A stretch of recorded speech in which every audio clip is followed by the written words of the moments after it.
صلوا على النبي الكريم صلى الله عليه وسلم.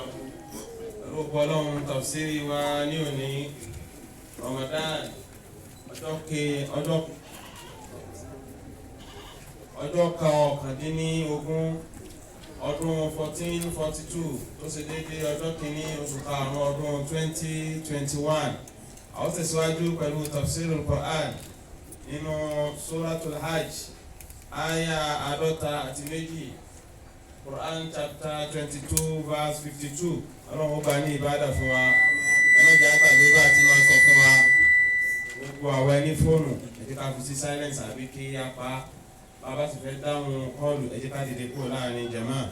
ẹ má já wọnú mọ́ṣáláṣí láti lọ rojọ́ torí wípé ẹjọ́ wa ń ta débi ọ̀dọ̀ bàbá wa tí wọ́n ti tafsiri gbogbo ọmọ wa kéékèèké ẹ jẹ́ ká mójútó wọn ọlọ́wọ́n ní fọmọdà ọmọ ẹnì kọ̀ọ̀kan wa bismillah. صلوا على النبي الكريم صلى الله عليه وسلم. سبحان الله سبحان الله والحمد لله والحمد لله ولا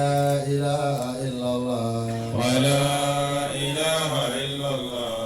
الله أكبر الله أكبر الله أكبر الله أكبر الله أكبر الله أكبر. ولا حول ولا قوة إلا بالله العلي العظيم ولا حول ولا قوة إلا بالله العلي العظيم. سبحان ربك رب العزة عما يصفون سبحان ربك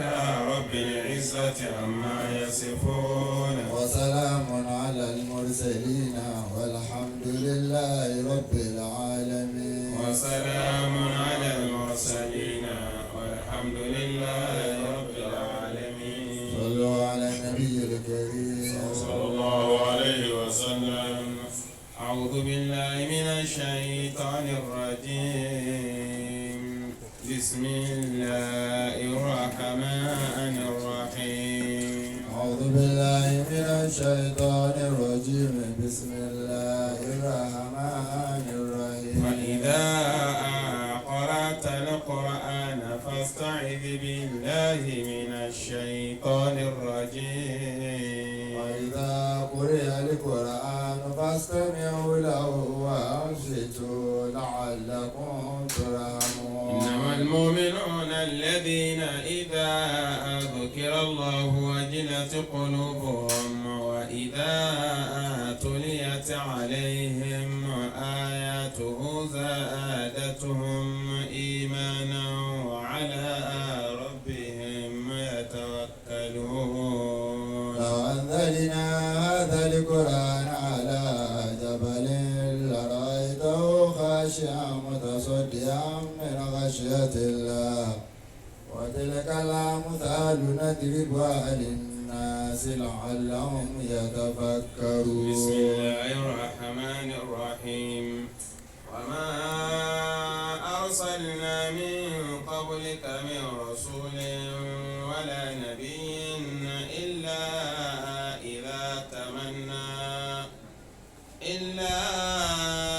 إذا تمنى ألقى الشيطان في أمنيته فينسخ الله ما يلقي الشيطان ثم يحكم الله آياته والله عليم حكيم. أعوذ بالله من الشيطان الرجيم. بسم الله الرحمن الرحيم. الحمد لله رب العالمين. آمين. الرحمن الرحيم. مالك يوم الدين. إياك نعبد وإياك نستعين واهدنا الصراط المستقيم صراط الذين أنعمت عليهم غير المغضوب عليهم ولا الضالين. آمين. اللهم صل على سيدنا محمد الفاتح لما أغلق والخاتم لما سبق ناصر الحق بالحق والهادي إلى صراطك المستقيم وعلى آله حق قدره ومقداره العظيم. سبحان ربك رب العزة عما يصفون. آمين. سلام على المرسلين والحمد لله رب العالمين. آمين. وما أرسلنا من رسول ولا من قبلك وما أرسلنا من قبلك من رسول ولا نبي إلا إذا تمنى ألقى الشيطان في أمنيته فينسخ الله ما يلقي الشيطان ثم يحكم الله آياته والله عليم حكيم. ọlọ́ni وما أرسلنا من قبلك síwájú wa Muhammadu sallallahu alayhi wa sallam èyí tó ṣẹlẹ̀ tí ń ju ọlá yìí tí ń tẹ́ ọ́ lára yìí tí ìran ẹ̀ nìkan kan síwájú rẹ̀ ń bẹ nínú àwọn ànábì tí wọ́n rán síwájú rẹ̀ tọ́kàn sọ fún ẹ pé máa kún tùbí dé amínà rùsùlì èyí sèmi níbẹ̀rẹ̀ àwọn òjíṣẹ́ ẹni tá à ń sìn wí ni ó dékù ọ wọ́n lè bá wọn pa àti rán àwọn kan síwájú rẹ̀ gbà. wọ́n máa sábà mi kọ́bìlì kan rọ̀sùlì wala nàbí àrùn òjíṣẹ́ kan àbí ànábì kan níṣẹ́ ọ̀rọ̀ tí àwọn àfáà sọ nípa ìjẹ́ ànábì àti ìjẹ́ òjíṣẹ́ àti sọ̀yún lánàá. ìlà ìdá tàmánà àbí kó jẹ́ pé ńgbà tí ń bá ń ké ń tọ́lọ̀ ń fi ràn alukọ̀ ṣẹ̀tọ́nù fi òmùníyàtì ń tí ń kéwòn ìṣúná ọmọ ju tiẹ̀ sáàrin rẹ̀ bí bá ti ń ké fáwọn èèyàn bí bá ti ń wo etí àwọn èèyàn ìṣúná ó sì máa ju tiẹ̀ sí etí àwọn èèyàn. àkàá lánàá àwọn Kùráìṣì àwọn kèfèrí Kùráìṣì wọn ò gbọ́ Al-Kùránì lẹ́nu Ànábì Muhammad kó pè wọ́n jọba ìkó ké Kùránì fún wa ọjọ́ àkọ́kọ́ tí wọ́n kọ́ gbọ́ náà nù àkọ́kọ́ ntánibí ó kọ́ ké jáde sáyé nínú àwọn Kùráìṣì òní Suratu Najmi àkọ́kọ́ súrà tó kọ́kọ́ sọ̀kalẹ̀ tó ní forí kalẹ̀ òní Suratu Najmi àṣàlàyé inú eléyìí lánàá ẹ̀ńgbà tó bá dé ibi tó bá dé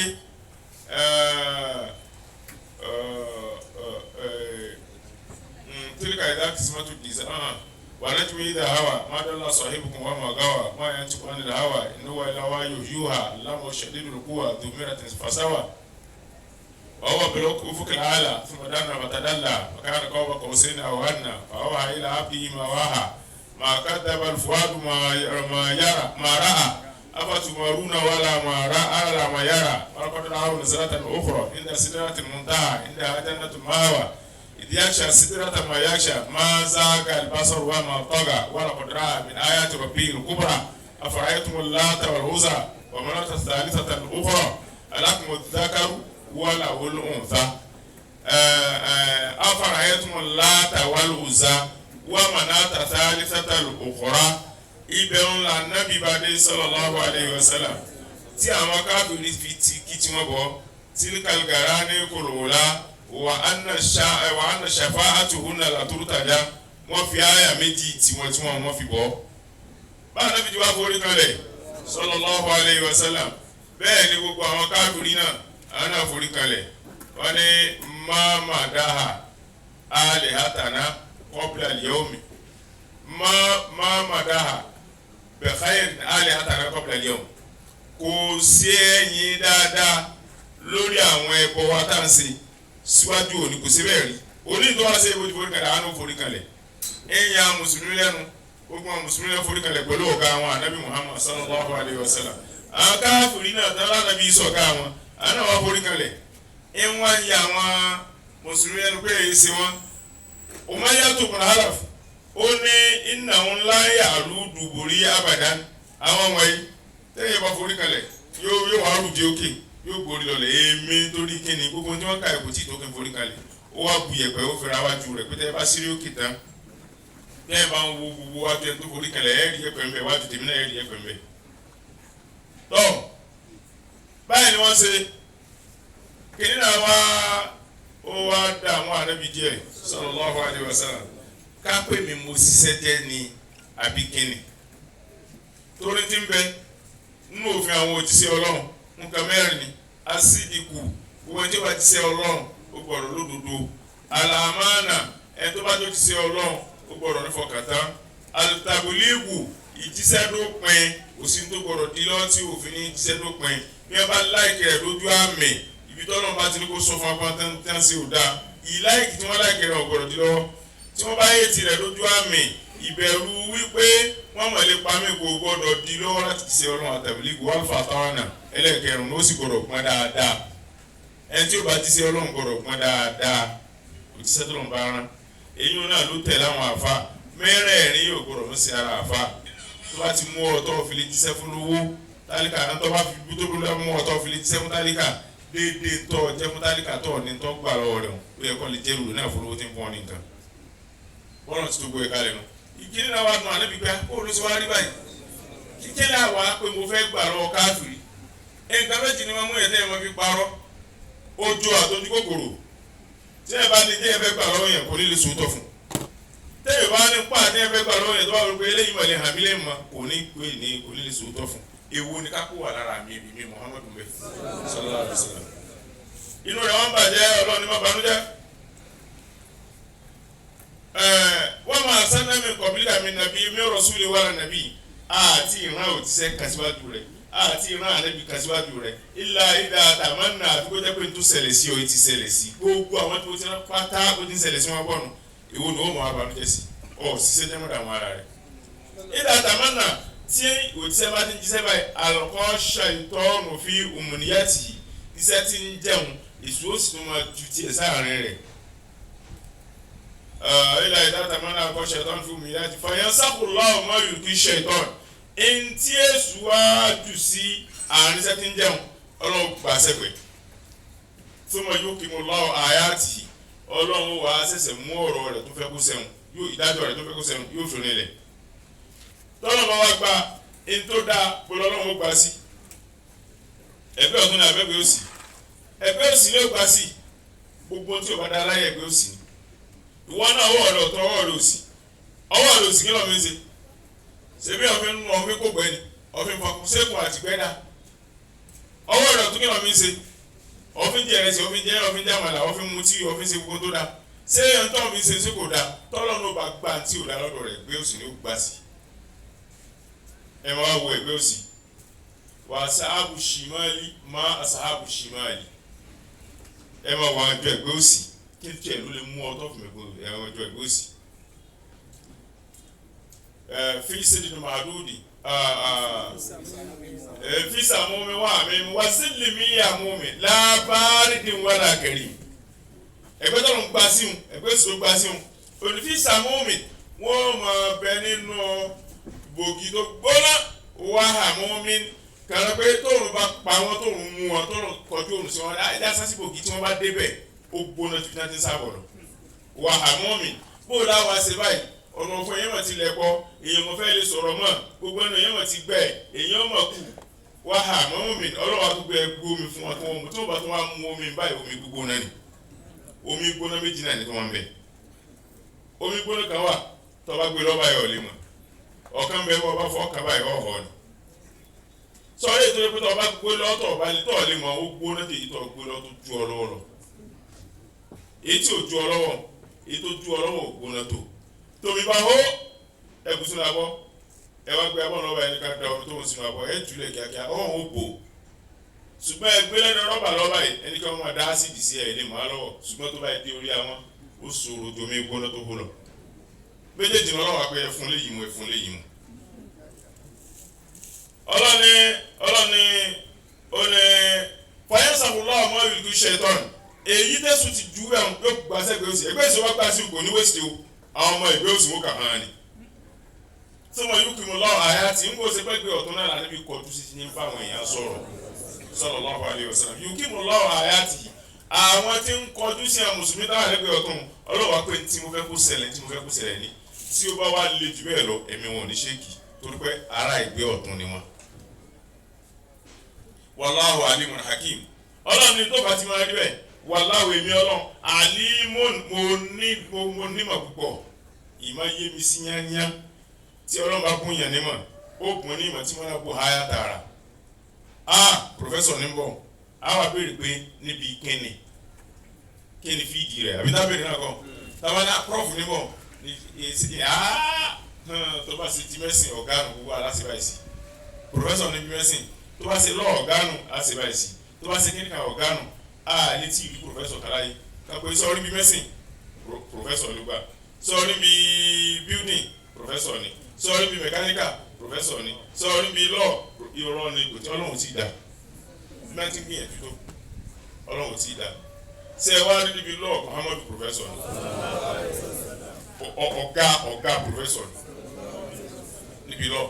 ṣe níbi medicine ọ̀gá àwọn professor ṣe níbi building ọ̀gá àwọn professor ṣe níbi wọ́n bá ń pè é religion ọ̀gá àwọn professor ni sallallahu alaihi wasallam gbogbo àwọn tí wọ́n gba professor gbogbo wọn yányán gbà tí wọ́n bá lórí Kùránì báyìí wọ́n tẹ̀lé bá fún Kùránì tí ànábì Muhammad bá rí bá sallallahu alaihi wasallam ọba tó wá rán ní sẹ́gẹ̀ ńkọ́ ọlọ́run ní wallahu alimun èmi ọlọ́run ẹni mímà ní mi ẹni táwọn ìbò wá kiri láti jọ ìní tí wọ́n bá lọ wọ́n sì padà dé ànábì sọ̀rọ̀ kakalẹ̀ sallallahu alaihi wasallam ọlọ́run mùsùlùmí tí wọ́n fẹ́ jẹun ẹ máa ṣe bismillah ẹ tó jẹun ẹ máa ṣe bismillah nítorí wípé torí nǹkan méjì ni ṣẹ̀tọ́nù kò ní báyìí jẹun oúnjẹ wọn sì lálùbáríkà asọ́njú òní ìtumọ̀ èṣù oníbàyàn jẹun pọ̀ oúnjẹ wọn bẹ́sù bá ti báyàn jẹun kódà bárùn bá ń bẹnu oúnjẹ náà kò ní séyàn ọlọ́mọdé kó àrùn gbogbo àwọn ntàǹkì ìbọnú náà ni gbogbo àwọn liver problem ni kidney problem ni kidney problem ni tá a bá fẹ́ mú mi ni tá a bá fẹ́ jẹun ní agbọ̀dọ̀ máa ṣe bismillah èṣù oníjẹ mbẹ tí ẹ bá wá gbàgbé kó ṣe ń gbó bẹ̀rẹ̀ ẹ wọ́n ti ń jẹun lọ́wọ́ arántí kó ṣe bá náà bẹ́sù ti jẹ tẹ́lẹ̀ yóò sáré yọwọ́ ó wá ní tẹ̀ ń bá ń jẹun lọ́wọ́ tí esisi tó bá kó sínú oúnjẹ yín tẹ bá rí pé ẹ̀ ló ń jẹ mí ibi ó pa ẹ̀ kùnú wa nínú kéèyàn ó jẹ oúnjẹ tí esi wọnú rẹ àbí kéèyàn ó gbé bí ó pààyàn kù èwo ló sàn èyí ó jẹ ìtẹ́sí wọnú rẹ náà wọ́ ó ní sẹ́ni tí esi bá kó sínú oúnjẹ yín tẹ́ ẹ̀ bá rí mi tẹ̀lé jẹ ẹgbẹ́ ìsinsin mú ẹ wá tì bọnú oúnjẹ dáadáa kẹ́tù yọ ọ́ sọnù sallallahu alaihi wasallam esisi mu ẹ tì bọnú oúnjẹ dáadáa sẹ́ni pé tí esi bá kó sínú oúnjẹ òkè ní ó wà esisi kì í sì kò ní bà síbi kan láyé kó fẹsẹ̀ lélẹ̀ tó bá ti kú yóò dẹ ẹgbẹ́ ni òlélẹ̀ ẹgbẹ́ ni esisi tí ó bá ti kú yóò fi lélẹ̀ tí esisi bá bà ẹsẹ̀ rẹ̀ méjì ní ó fi lélẹ̀ tẹ́ bá ní sisi ó bà tó fẹ́ tẹ́ bá ọ̀pọ̀lọpọ̀ esi omi ò fi ẹsẹ̀ méjì lélẹ̀ ẹsẹ̀ rẹ̀ méjì omi ò sì fi kan lélẹ̀ yóò rà dẹ́gbẹ́ báyìí kò tí kú o kò ní fẹ́ gbẹ́ rẹ̀ lélẹ̀ sẹ́ẹ̀rẹ́ yìí tó fẹsẹ̀ kan lélẹ̀ tó rà dẹ́gbẹ́ báyìí yìí ti bàlágà nù èsì nù èsì tí o ti bàlágà ẹsẹ̀ rẹ̀ méjì ló fi lórí oúnjẹ yín báyìí ó wá ti bàlágà kò tí bàlágà tó bá kó sínú oúnjẹ tó bá ti kú yóò dẹ́gbẹ́ ni òjíṣẹ́ ńlá wa ní sallallahu alaihi wasallam èsì bẹ́ẹ̀ tí ń wo ẹgbẹ́ rẹ̀ kan òkùnrùn ni ẹgbẹ́ rẹ̀ kan ìwòsàn ni ọ̀wá mẹ́yì tó fi kẹ́gùn sóúnjẹ rẹ̀ mẹ́ bóyá wòsàn ló fi kẹ́gùn sóúnjẹ rẹ̀ tó o bá tẹ̀ẹ́rì sínú rẹ̀ tó o bá yọ sọnù ikùn okùnrùn tó bá ti pé okùnrùn ní èyí tó wà lókè tó tẹ̀rì ìwòsàn ti débẹ̀ kú okùnrùn kò lè sí ọ̀nì kankan ọfà ìmọ̀ fi tẹ̀rì tó bá ti pé okùnrùn lèyí tó kọ sóúnjẹ rẹ̀ tó o bá tẹ̀rì ìwòsàn ó bọ̀ okùnrùn bẹ̀ yóò ní tẹ̀ráláìsì ẹ̀kọ́ ní jẹun wọn sallallahu alaihi wasallam láìpẹ́ ilẹ̀ ìbò ṣẹ̀ṣẹ̀ mọ̀ gbogbo wọn ti dààmú ara wọn tó wọn ṣẹ̀ṣẹ̀ láìpẹ́ ilẹ̀ ìbò ṣẹ̀ṣẹ̀ mọ̀ pé láàkúrì àti bó ti wí lórí sallallahu alaihi wasallam wọn ní nígbà lásìkò kòrónà yìí wọ́n ṣèwádìí àwọn ní kéèyàn máa fọwọ́ dáadáa kéèyàn ó sì máa fi mú dáadáa imú rẹ̀ àwọn wádìí pé di mùsùlùmí rárá mùsùlùmí tí múra kòrónà lẹ̀ ọlọ́run ò tí ì dá kòrónà ó bá kéré pé mùsùlùmí ó fọwọ́ rẹ̀ lẹ́ẹ̀márùn lójúmọ́ ó fọwọ́ ń sàlọ̀ lámú ó sógun kòrónà yóò tún balada ẹni tó nítorí kòrónà lásán ló fi fọwọ́ ó sógun kòrónà só balada kò ní balada kódà bá ọba fi ọṣẹ sí ọ wá fọwọ́ lẹ́ẹ̀márùn lójúmọ́ ti sógun kòrónà gbàtà wọn ń sọ̀rọ̀ imú pé ká máa fi imú àwọn ti sẹ́ rí imú tẹ̀ ń wò irun ń bẹ lójú nísàlẹ̀ ojú àti lókè ojú irun sì ń bẹ ní pèǹpéjú irun ń bẹ nínú òhòmú àtọkùnrin àtobìnrin tọkùnrin kan máa gùn wá tàbí tóbìnrin lọ kò sẹ́ni tí ò ní irun nínú òhòmú rẹ̀ irun tí ó wà lórí tẹ́ bá já báyìí tẹ́ bá filẹ̀ tẹ́ bá jùlẹ̀ báyìí yóò wálẹ̀ irun tó wà ní pèǹpéjú tẹ́ bá fà báyìí tó bá já tẹ́ bá jùlẹ̀ báyìí yóò lẹ̀ mọ́ ẹ lọ kò ní lọ irun tó wà ní òhòmú tẹ́ bá já báyìí tẹ́ bá jùlẹ̀ yóò lẹ̀ mọ́ ẹyin kò ní wálẹ̀ ìyàtọ̀ irun bòmíì àti irun mú àti irun ojú kódà irun abẹ́tẹ̀ bá jẹ́ àjẹbá sí wáyé tó wálẹ̀ kò sí tí ń ṣe irun kan fọlá rẹ̀ kàn lásán ṣùgbọ́n irun mú tí òkùnrin bá fẹ́ wọ inú mú tí pàtí bá fẹ́ wọ inú mú òní ó bí mágínẹ́tì ní ló gbà mú yóò máa bẹ́ẹ̀ fà á tí mùsùlùmí bá sàlùwàlá tó fẹ́ omi sí tó fẹ́ jáde kò mú jáde.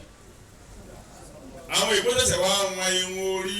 irun abẹ́ irun ojú àti irun múra wá pé à ń tó ti sẹ́ni láǹsọ̀ òwútọ́ mọ̀ ní. ní gbogbo pòfẹ́sọ̀ mẹ́sìn ayé àtàlẹ́bí Muhammad sallallahu alaihi wasallam ẹ̀dá kúta lọ́gà sallallahu alaihi wasallam. ọlọ́run wallahu alimun èmi ọlọ́run mo nímọ̀ ẹni mo tẹ̀ka tì sí ní gbogbo yín ló da ẹ lágara ẹ̀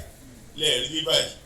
hakimun kéèyàn mọ̀ sí bí mi o pé ń bá mo ti nǹkan sẹ́gbẹ̀ẹ́ òsì èyí sì tẹ́nìkan fi lọ́ọ́ wọn hakimu ọ̀dọ́dọ́gbọ́n ni mí kéèyàn mọ̀ kó sí pé mo ti síbẹ̀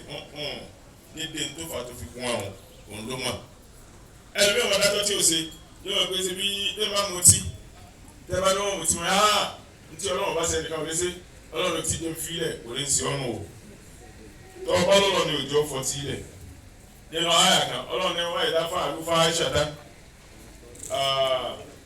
wáyé dá kọ́kọ́ ló wàdánà àlẹ́ àbá àná wà lọ́wọ́ àbára nábì ha kúlì náà láàláyà mọ́rú bí fàṣà àtàkùlùnà àlàláhì má là ta'lamu. ọlọ́run ní táwọn èèyàn burúkú náà wá sí tí ò dáa wọ́n máa pé bá a ti bá láti ṣe sínú ayé ń ṣe rẹ̀ àsátà madam ayé ń ṣe rẹ̀ wàláwà àbára nábì àti pé bọ́lá ò bá pé kí n ṣe òní ṣe ó ní náà láàláyà mọ́rú bí fàṣà sọ fún ohun tí ò dáa ọlọ́run kì í báyìí láṣẹ rẹ̀ àtàkùlùnà àlàláhì má là ta'lamu. ntẹ́ ẹ̀ mọ̀ nípa èmi ọlọ́sẹ̀ mọ̀ sọ ni ṣé ẹ rí mi rí ni tẹ́ ẹ̀ mọ̀ sọ tí n sì pé mo ṣe ṣé mi yíyọ pàdé mi kan nígbà tí n ṣe nígbà tí n sọ sí mi yíyọ pàdé. ọ̀rẹ́ mi tí mo rán sí ló mú abẹ́ mi mo rán ẹgbẹ́ mi kọ́ n kò sì tilé mi kọ́ èmi kọ́ náà bí ẹ bá ṣe tí o dà kó jáwọ́ ni. àyà yìí tọ́lọ́ fífi alẹ́ fún Muhammad ẹ̀mí balẹ̀ sọ̀rọ̀ ìtàn lọ wí wọ̀ wí èmi ọlọ́run jẹ́rìí rẹ̀ gbogbo ayé bá mọ̀ jẹ́rìí náà. ليجعل ما يلقي الشيطان فتنة للذين في قلوبهم مرض والقاسية قلوبهم وإن الظالمين لفي شقاق بعيد. ليجعل ما يلقي الشيطان فتنة للذين في قلوبهم مرض والقاسية قلوبهم وإن الظالمين لفي شقاق بعيد. ọlọ́run tó fà á tó ń fi ṣe bẹ́ẹ̀ ليجعل الله táwọn kan fi wọ́n nígbà tó ń jẹ ọ̀ẹ́dá sẹ́gbẹ̀ẹ́ òsì kóun ó lè bá a ṣe máyùlù kí ṣẹ̀tọ́ ń tẹ́sù jù sínú àyà ẹ̀mí ọlọ́run fìtínàtà kó lè bá a máa jẹ́ fìtínà kó máa jẹ́ ìdàláàmú lílẹ̀ dínà sọ́làmú fáwọn alábòsí. àwọn kan bẹ mùsùlùmí ni wọ́n tí wọ́n bá ń bú mùsùlùmí wáyé kí wọ́n tán bú mùsùlùmí pọ̀ ju àtàyìn wọn lọ yóò darapọ̀ mọ́ àtàwọn pọ̀ tí wọ́n bá yin mùsùlùmí wáyé kí wọ́n tán yin mùsùlùmí pọ̀ ju àti wọ́n bú lọ yóò darapọ̀ mọ́ àwọn alábòsínú. ilé àjẹ́ aláwọ̀ mọ́ ìlú iṣẹ́ ìtọ́nù fìtínátà lílẹ̀ tí yìí fi qulubihim maradun. àwọn tí ọkàn wọn ń sókun ọlọ́run ní ti ṣe ìtọ́nù ju sílẹ̀ tó ti sinú ayẹ̀mí ọlọ́run kí n lè bá fi ṣe fìtínà fún wọn ni. tẹ́lẹ̀ náà ń gbà tí àyà yóò tí ì wá táwọn ká wọ́n ní tílíkà gàrà ní kòrólà àwọn ìsàwá mẹ́tẹ̀ẹ̀ta àwọn ní màlẹ́kà gbàngbàngbà màlẹ́kà tí wọ́n tó bí jù náà màlẹ́kà ọlọ́ wàá nà ṣàfàtúhùn nà làtòtájà àti pé ìsìpè àwọn ìsà àwọn yìí ń tà gbọdọ̀ máa ràn kàn tà gbọdọ̀ máa lé kiri ni. mana abudu ila likọribu náà ilà láì sòlùfà wọn làwọn èyí sin òrìṣà àwọn òṣèlú táwọn ń bọ àpérò Ọlọ́run o àbáwọn ní òjìṣẹ ẹwọ ya kíákíá tó fi dọdọ lọ. Ọlọ́run wa ní ó ní afárá ẹtún látàwà lùsà ọmọlá tàtà ẹlẹsàtà lùwà alákùnmùdákà tìlíkà yìí dà kìsìmọ̀tò díza alákùnmùdákà wàlà olùwùnsà tìlíkà yìí dà kìsìmọ̀tò díza ènìyàn ilà àsìmọ̀ sẹ̀mẹ́tù mọ́ àtúnwà àbáwùkùn. ما أنزل الله بها من سلطان إلا إن يتبعون إلا الظن وما تهوى الأنفس ولقد جاءهم من ربهم الهدى أم للإنسان ما تمنى ولله الآخرة والأولى وكم من ملك في السماوات لا تغني شفاعة شيئا إلا من بعد أن يأذن الله لمن يشاء ويرضى. ọlọ́run ní àwọn mọ̀lẹ́kà tó tọ́ gan tí wọ́n ṣe fẹ́ẹ̀kì àtẹ̀ pé mọ̀lẹ́kà fẹ́ẹ̀kì ni wọ́n èmi ò mọ láàtà ní wọ́n kó wà á dákun mọ̀lẹ́kà kan ní sáà pé ó kọ́ ní jẹ́ láàtà mọ̀lẹ́kà kan ò jẹ́ mọ̀nàtà rí mọ̀lẹ́kà kan ò jẹ́ ọ̀zá mọ̀lẹ́kà kan ò jẹ́ bẹ̀rẹ̀ bọ́lá ẹni tí wọ́n rúkọ ní àwọn mọ̀lẹ́kà kan Jìbìrìlù Míkáílù Ìsìráfílù Àsàráìlù Rìdíwánù Máàlìkì gbogbo wọn pátápátá kábí mọ́làkì bí samawati mọ̀lẹ́kà ṣe bàbí ní sámà látùkù ní ṣẹfà àtùn wọn ò tó bẹ́ẹ̀ kí wọ́n sì pẹ́ nìkan illa min ba'di an ya'zana Allahu liman yasha'u wa yarda àfilẹ́ ìbàtọ́nù bá ní ẹ̀yin mọ̀lẹ́kà mo yọ̀dá fún ẹ̀mọ́ sípẹ́ tẹ́ fẹ́ Al-Qur'ani mo yọ̀dá sípẹ́ tó fẹ́ ẹ̀yin òjíṣẹ́ ẹ̀sìpẹ́ tẹ́ bá fẹ́ ẹ̀yin tẹ́ ká Qur'ani ẹ̀sìpẹ́ tẹ́ fẹ́ wọ Qur'ani gangan sípẹ́ tó fẹ́ ẹ̀yin ọmọdé gbọ́dọ̀ bí ẹ̀sìpẹ́ tẹ́ fẹ́ illa min ba'di an ya'zana Allahu liman yasha'u wa yarda lẹ́yìn ìgbà ní ká kó tó pé o lè sípẹ́ bèlè àwọn amọ̀ràn yìí ọlọ́ni amúlẹ̀ ìsáànù àtàmánà ṣé bẹ́ẹ̀ bá ti rò pé yóò ṣẹlẹ̀ gbọ́dọ̀ ṣẹlẹ̀ ní walillahi al-akhiratu wal-ula wọ́n ti gbà pé bá tàlì kí á máa táyé èmi ọlọ́run wọn ni wọ́n ti bá wọn máa lu ayé máa ti fẹ́ èmi ọlọ́run ó sàkí á máa mo ti fẹ́ yìí àjọpọ̀ èmi mo ní méjì ọlọ́ni liyaj'ala ma yulqi ash-shaytanu fitnatan lilladhina fi qulubihim maradun àwọn tí wọ́n ń pèrè àwọn mùsùlùmí tán ṣe mọ̀jàmọ́sá wọ́n yọrí wọ́n kiri inú wọ́n yọrí òde wọ́n kiri inú wọ́n yọrí òde ọkàn wọn ń sókun wal-qasiyatu qulubuhum àtàwọn tọkàn wọn ti kú yányá ṣe é pé òkun wọn yàtọ̀ sókù àwọn àgbàlagbà wọn pọ̀ wọ́n ní ọjọ́ ọkú ńlá máa jẹ́wọ́ àrùn ó fi hàn pé àrùn ní òkò dé ikú tó di kíkú ọ́ dé ikú palẹ̀ bó ti wò tí mọ́ bó lókù tí ń ṣe kò ṣẹlẹ̀ mọ́ sàárè lókù àwọn alladhina fi qulubihim maradun àwọn tó kún un bẹ nínú ọkàn wọn àwọn mùsùlùmí tán sáà kiri nù àwọn alábòsí nù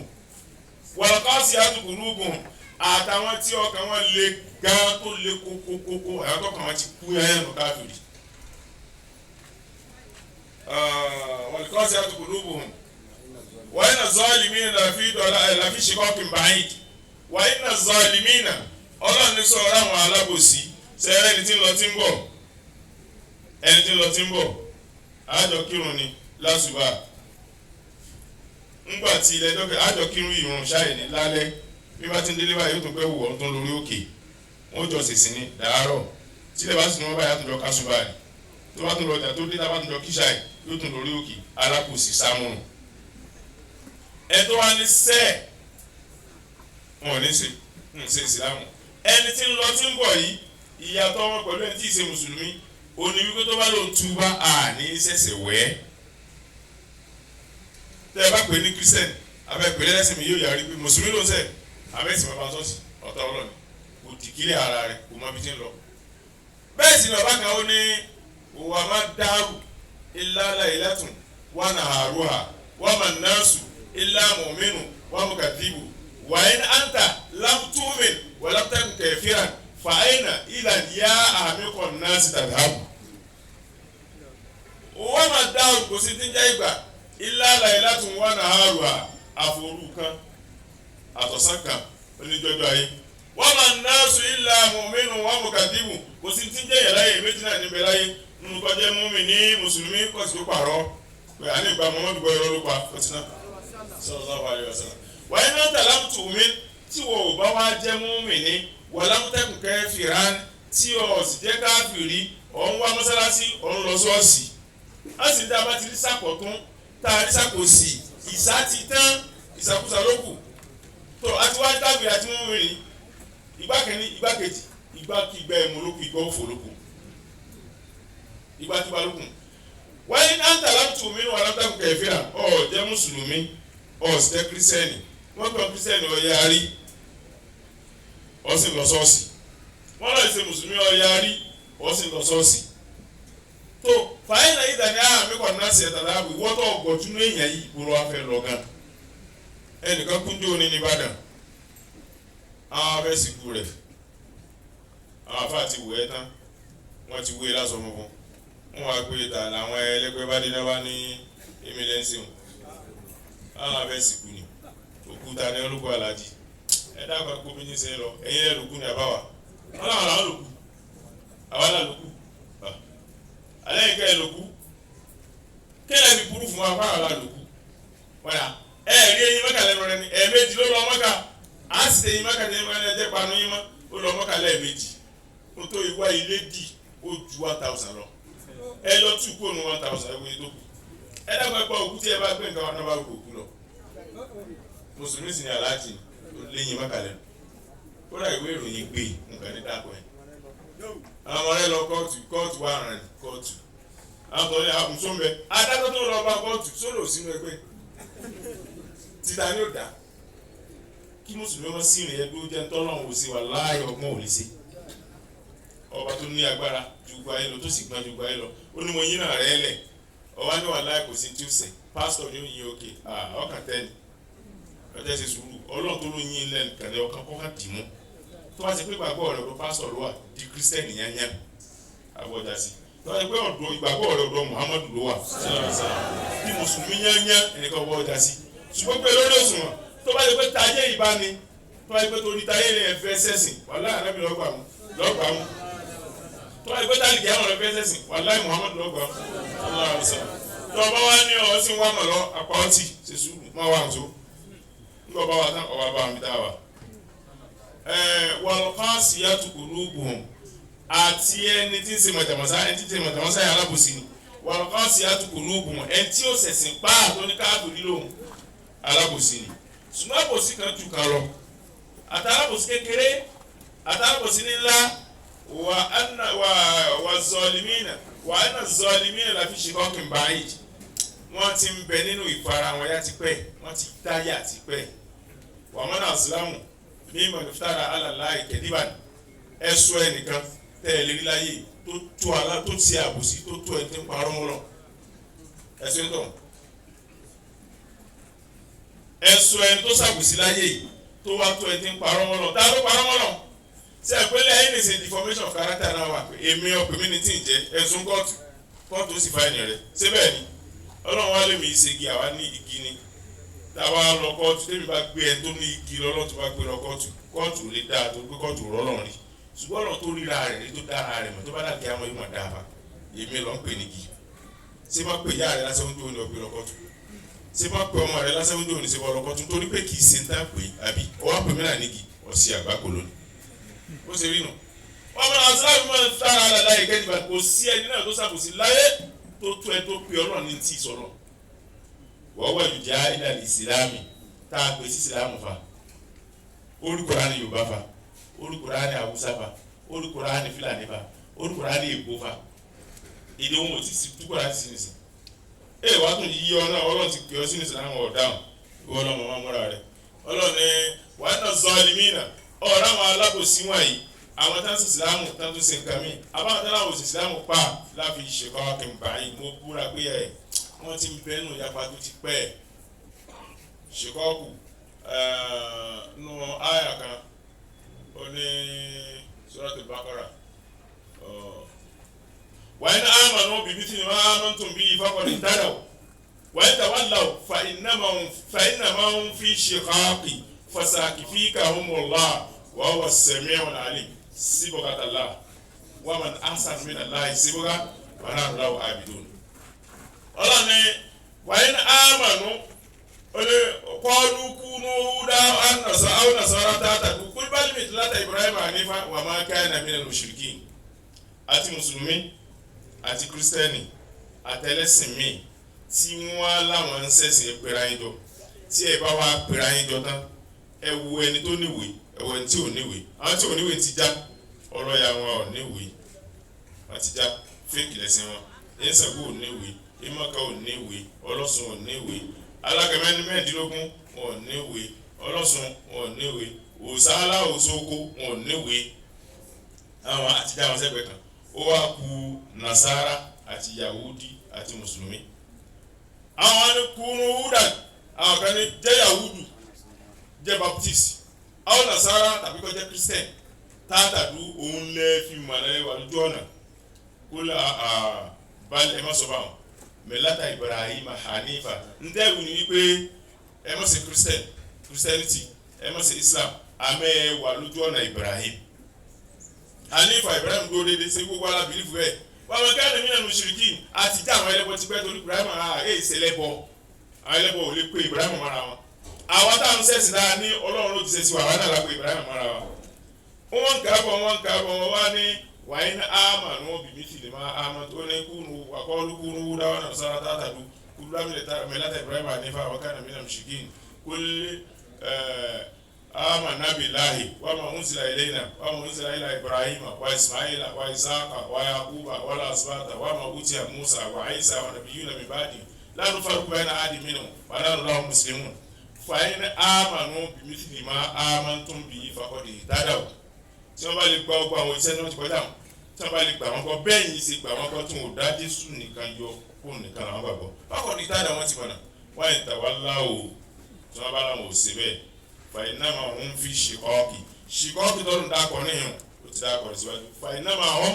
fi ṣìkọ́ọ̀kì wọ́n ti ń bẹ nínú dájí wọ́n ti yaba wò tipẹ́ wọ́n ti ń bẹ nínú yaba wò fọ́sàkì fi kà ń mọ̀lá ìwọ́n mọ̀ sí tiẹ̀ lọ ọlọ́run tó dálì kí á mọ̀ bọ́wọ́ Sami'ul Alim ọba náà lọ́ba tó ní mímọ̀ ọ̀nà ọba tó Sami'un ọlọ́ba tó olùgbọ́ Alim ọba tó ní mímọ̀ ayata kà kọjá kátó ka ìta ka ẹ̀ ó ní ọlọ́run Alimun ńlọ́bọ ní mímọ̀ Hakimu ọwọ́ ọ̀jọ̀gbọ́n ní méjèèjì náà ní ma wà ó ní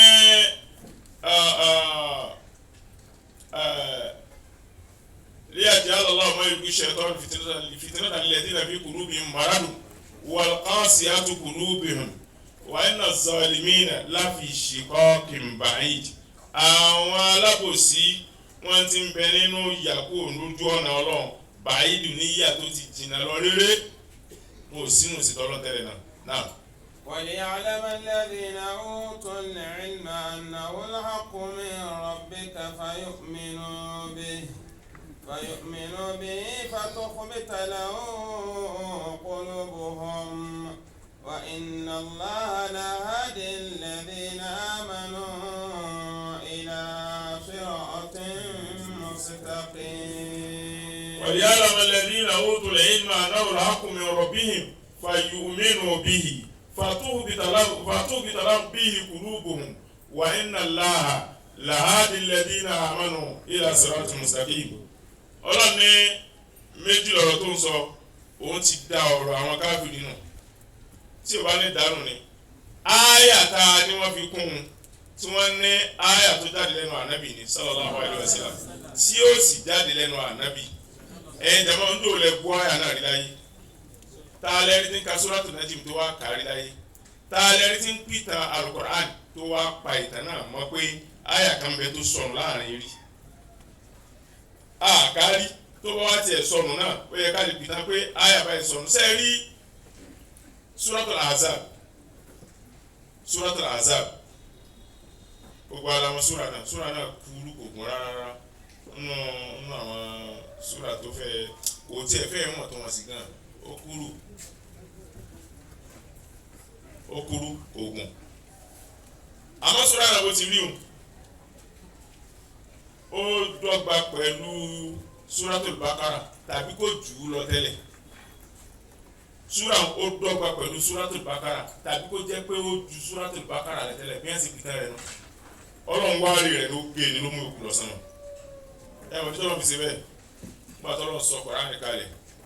sí sánmà tí àwọn wò látàyè ó kú oṣù mẹ́fà tá ànábì ó pé sallallahu alaihi wasallam ọmọ ogójì ọdún déédéé 40 years Ọlọ́run wá sọ kalẹ̀ Ọlọ́run ní máa bẹ́ẹ̀ bẹ́ẹ̀ lóṣù Ramadan tí ọ̀rẹ́ mi bá pé ogójì ọdún déédéé sallallahu alaihi wasallam wọ́n bẹ̀rẹ̀ sí sọ̀kalẹ̀ lọ fún bàtó ti sẹ́lá pé ogójì ọdún sallallahu alaihi wasallam ní Kùránì bẹ̀rẹ̀ sí sọ̀kalẹ̀ díẹ̀ gbogbo tí ó wà á ṣẹlẹ̀ àwọn kan ní Kùránì ṣe lérí bó ṣe rí Kùránì náà ìpàsípàyọ́ wà ń bẹ̀ àwọn wọ́n ṣe mùsùlùmí àwọn ń wá ẹ̀sùn wọ́n ń wá ìṣedédé sí Kùránì lọ́rùn wọ́n ní Kùránì náà ó ṣe lè jẹ́ pé Suratul Fatiha ni ó jẹ́ àkọ́kọ́ súra nínú Kùránì ní súra tó kọ́ sọ̀kalẹ̀ ni ẹsẹ̀ lè sí Kùránì bá tó ṣe pé first chapter nínú Kùránì Suratul Fatiha ni wọn ò tó dà wọ́n ti wá fẹ́ mọ múra ká àwọn mùsùlùmí òótọ́ mọ̀ ni ṣé Suratul Fatiha ló kọ́ sọ̀kalẹ̀ ni nínú súrà bíi ẹlẹ́ẹ̀kẹfà abẹ́lẹ̀ karùn-ún Suratul Fatiha wa tó sọ̀kalẹ̀ ó sì wá lè jẹ́ pé Olúwa wà nàmbà 1 mi sì ọ̀rọ̀ wọn sallallahu alaihi wasallam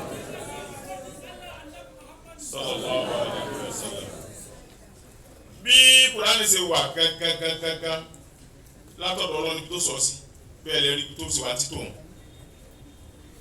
bó sì wà gẹ́lẹ́ bẹ́ẹ̀ ló sì wá títò hàn tó sọ̀kalẹ̀ sánmà ayé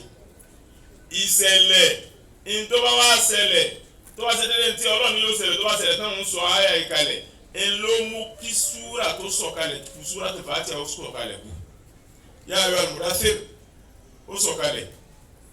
kú Suratul Fatiha àkọ́kọ́ nù Muzammil ó sọ̀kalẹ̀ kú Suratul Fatiha àwọn àkọ́kọ́ nù ìtọ́fà ni pé ìṣẹ̀lẹ̀ ni ó mú àyà kọ́kọ́ sọ̀kalẹ̀ jù kan lọ kú ọ̀kan àmọ́ déédéé bó ṣe wà ní Baitul Ma'mur Ọlọ́run déédéé bẹ́ẹ̀ lẹ́sìn tó ìṣẹ̀lẹ̀ tí ò bá wá ṣẹlẹ̀ láyé tàbátà ṣe nùsáà fún asárikù asárikọ̀ faqta'u aydiyahuma jaza'an bima kasaba nakala minallah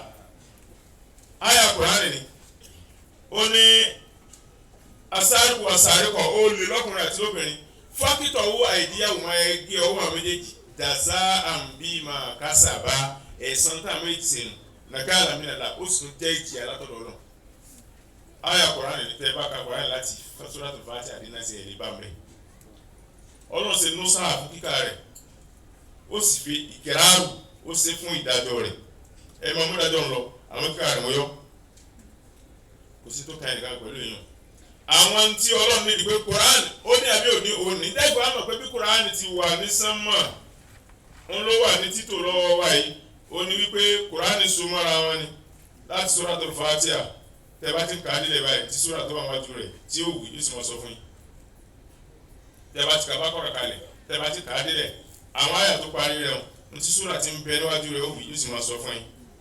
tẹ́bá kà á lè mọ̀ra nàta bóun náà ti ń sọ ti nìsáyẹ̀ nù tẹ́bá kà ti nìsáyẹ̀ tán bí ti ń sọ ti Máídà nù tẹ́bá kà ti Máídà tán bí ti ń kà ti Ànáàmù bí ti ń sọ ti Ànáàmù Ànáàmù náà ń sọ ti Àrọ́fù ń sọ ti Ànfálù ń sọ ti Táwọ́bàtù Táwọ́bàtù ń sọ ti Yúnúsù ń sọ ti Húdù ń sọ ti Yúsúfù gbogbo ẹni sọnù èyí tí ó wá tètè yé wa gbogbo akọ́la amáyàtà wí ẹ wo Alam Tara Kayfa gbogbo alámàbí ẹ bá ní Bismillahir Rahmanir Rahim Alam Tara Kayfa fa'ala rabbuka bi ashabil fil alam yaj'al kaydahum fi tadlil wa arsala alayhim tayran ababil tarmihim bi hijaratin min sijil faj'alahum ka'asfin ma'kul sẹ́rù jẹ́bà ó ní alam yaj'al kaydahum fi tadlil warsala alayhim tayran ababil orin ẹ̀yà bàbílà sí wọn kàkà àyà tó gbẹ̀yìn tarmihim bi hijaratin tí ń ju àwọn òkúta sí wọn mísìjì láti inú mísìjì faja'alahum ó wá sọ wọn di ka'asfin gẹ́gẹ́ bí kókó ma'kul tá a ti jẹ́kù tẹ́lẹ̀ ti jẹ́kù ẹ mọ sọ́dọ̀ tó tẹ̀lé ilafi Quraysh ilafihim rihlata shita'i was-sayf falyabudu rabba hadha al-bayt alladhi at'amahum akilu àti tọ́hámù sàkóṣopọ̀ minjuin wa amana min khawf ẹ wo araita alladhi yukadhibu bid-din fadhalika alladhi yad'u al-yatim wala yahudu ala ta'am akilu ta'amu ẹ̀rí bá gbogbo ẹ̀ ti so pọ̀ nù. pé Al-Qur'an ní ìgbàsípayọ ọ̀nà pọ̀ gan tí gbogbo ayé fi tẹ̀sí Qur'an náà rí pé ìwé ni látọ̀dọ̀ lọ kò sí ọlọ́run tó dà mọ́ kò sí dàgbò tí a ti ò sí irú rẹ ni ayé ọ̀la kan ní sẹ́rí ó ní wọ́n yà láwọn alladhina utul ilma anáwó min rabbihim anáwó láàkú min rabbihim min rabbik wal ya'lamu alladhina utul kitaba àwọn tá a fún tírà tó yé àwọn gẹ́gẹ́ bíi Abdullahi ibn Salami àwọn wọn àtàwọn mùsùlùmí Abdullahi ibn Salami ó dúró ńjọ́ kan ó wà lábẹ́ igi ń sa dàbínù ọmọ ẹ̀gbọ́n rẹ̀ tó jọmọ sí ó wà lókè dàbínù ń mi dàbínù ń migi òun ń sa dàbínù òun migi ń sa dàbínù bó ti wá gbọ́ pé ànábì ti dé Kùbá ànábì kò Madina sáko Madina àwọn sáko Maka kọ́lọ́n dàkú má para Maka rẹ o ibi tí ń lọ yìí ìbínú ọlọ́run ti fẹ́ wà bẹ́ẹ̀ ó ti fara ní mi ara sì ti fẹ́ máa ní ọlọ́run ti fẹ́ máa bínú ó sáko ń bẹ̀ bí tí ń dé bẹ́ báyìí òórùn wípé òjíṣẹ́ kan ti wọ̀lú Abdullahi Musalami ó ní tó ṣe pé ṣe pé yóò bá mi láyé ọlọ́mọ ṣeun tó ṣeun ní tó jẹ́ ọmọ sí tó wà lórí kí ló bá sáré di igi lẹ́mìí ọ̀hún bàbá tí ó sì ń kan alábì tí alábì gbẹ̀yìn ti dé ni lẹ́wà dá mi bọ́ lórí igi lẹ́wà pa ewu báwọn Jésù lèmi tẹ̀lé tó wáyé pé Jésù tí mo tẹ̀lé lálódé irú ariwo tẹ́ pa wọn láì lè pariwo rẹ̀ ó lọ wàá mọ̀ ni pàìnáwó áhù Ìsá òótọ́ àwọn yìí brọ́dà kan náà ló àti Ìsá ọlọ́dọ̀ náà sẹ́ni nígbà olórí náà jáde dáàsì nígbà kára bí lòtà ó sọ̀kalẹ̀ sọ̀rọ̀ mi gan ń sọ fún ọ pé kọ́ gbà àdọ̀rọ̀ sì bẹ̀wò fún àdọ̀rọ̀ sì tẹ́sì fún mi déédéé ń tá a bá rí inú tíra wa pé ẹni tó dúró ti sẹ́gbẹ̀ẹ́ yóò ní lára tó bá ti ní i lára á gbà fún tí ò bá sì ní kó máa dára rẹ̀ mú á máa retí òǹkọ́nu bẹ́ẹ̀ ló bá sì lọ ńgbà wọn wá lọ bàbá oníhè kí lọ ní òjíṣẹ́ ìgbẹ̀yìn nílá ó ní àwọn nǹkan mẹ́ta la kàánú bíbélì wa òjíṣẹ́ Ọlọ́run kò ní jẹ sàárà òjíṣẹ́ ìgbẹ̀yìn tí ń bọ̀ kò ní jẹ sàárà tábà wà kún ní ọrẹ kò ní kọ ọrẹ sọwádìí àlàfo ìjìká rẹ méjèèjì báyìí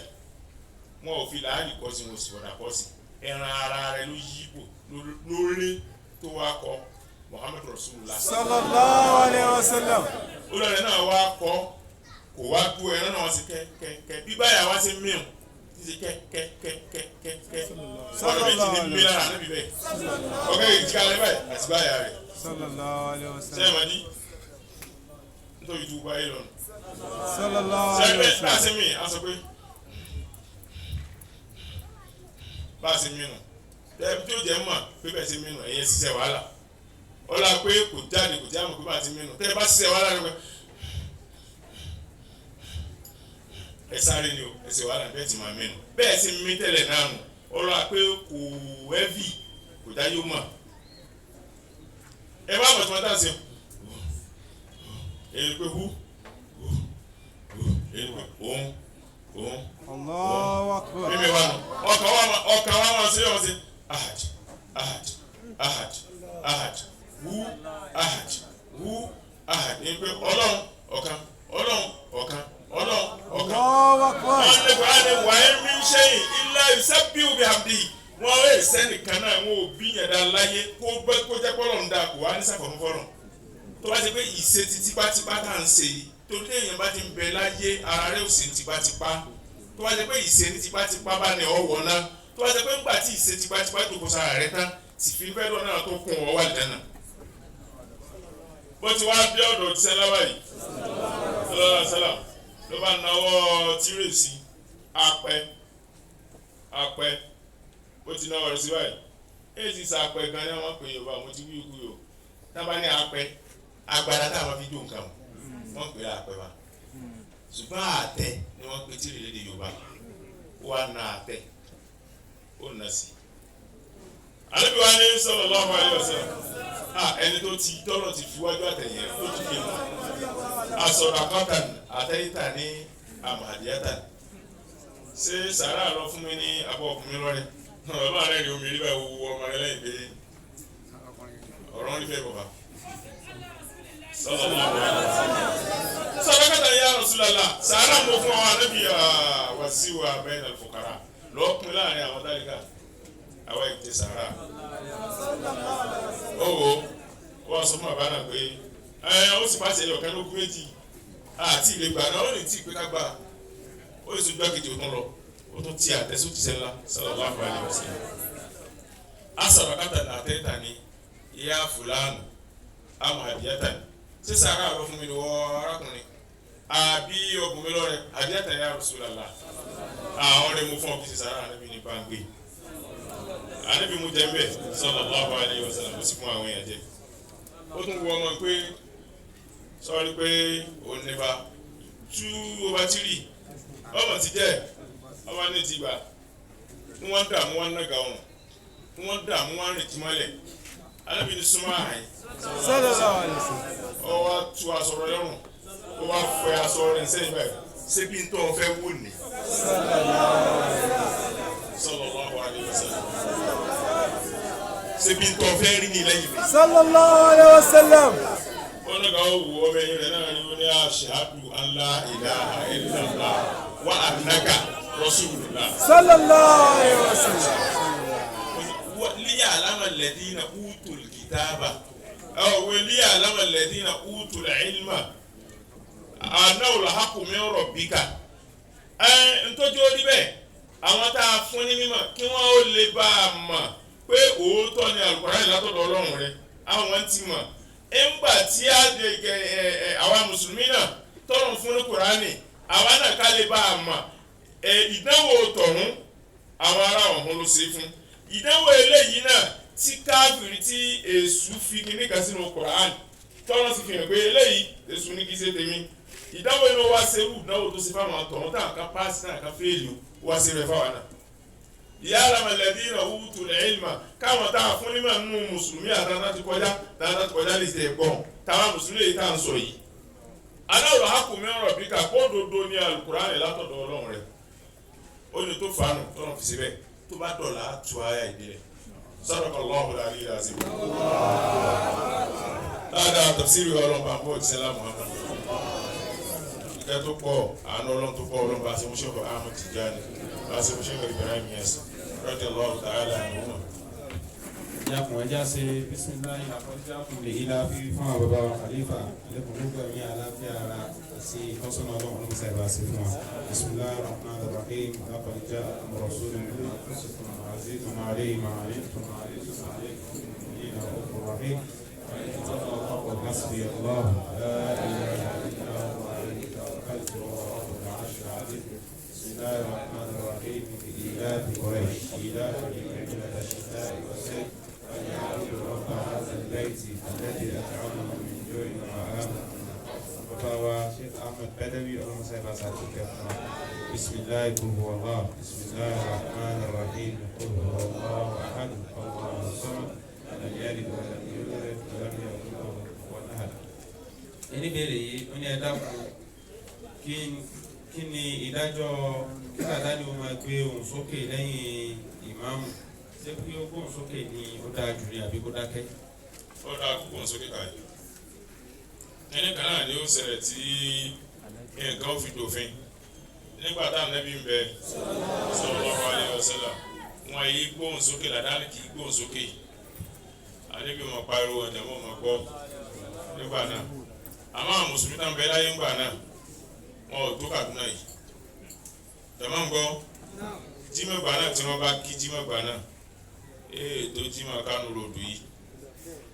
wọn ò ní lásìkò àwọn oníkan wọn Ànábì lè mọ́mọ́ sí ní làdáni òní gbóhùn sókè wọ́n sì máa gbọ́ ẹ yẹ kẹ́ ti mọ̀ wípé wọn ò pọ̀ tó nǹkan nù aláwọ̀kọ́ nù ẹlẹ́ẹ̀kejì tí wọ́n bá pọ̀ tó gbogbo ilé ayé ibi táyé ti bẹ̀rẹ̀ débi tó pin sí tí wọ́n bá pọ̀ tó bẹ́ẹ̀ tó bá ṣe Ànábì Muhammad ìbáni lè máa mú sallallahu alaihi wasallam tó bá ṣe olùnìkan lè máa mú gbogbo ayé ló gbọ́ tó bá ṣe tí èbó fi lè ṣe kinní yìí tí èmi bá sọ̀rọ̀ tí gbogbo ayé ó gbọ́ tí ọ̀nà jíjẹ́ ó gbọ́ Ànábì onídẹ̀ẹ́lẹ́ yìí sallallahu alaihi wasallam tó bá ṣe gbogbo ẹ̀dá Ọlọ́run tó bá fẹ́ gbogbo gbọ́. àwọn ònìkankan ní ìmáàmù lójú ayé rẹ̀ ó rán àwọn kan kí wọ́n lọ́ máa ṣe ìmáàmù Abu Darda ó rán kó máa ṣe ìmáàmù Abubakar ó ṣe ìmáàmù Aliyu ó ṣe ìmáàmù Umaru ó ṣe ìmáàmù àwọn wọn ò lójú ayé Ànábì sallallahu alaihi wasallam wọn ò sì lù làdáni ó fi hàn pé wọn ò pọ̀ tó nǹkan bí wọ́n ti wá pọ̀ ní ètò náà èyí tó bá ká máa lù làdáni Ànábì Muhammad sallallahu alaihi wasallam ó rẹ̀ àárẹ̀ tó ṣe tó fi kú nígbà tí ń sáré wọn ò gbọ́n rẹ̀ mọ́ ó wá ní Abubakar náà ṣáájú ọkùnrin fún wa sallallahu alaihi wasallam Abubakar ní ta lọ́mọ Abu Quhafa ta ló bí bàbá mi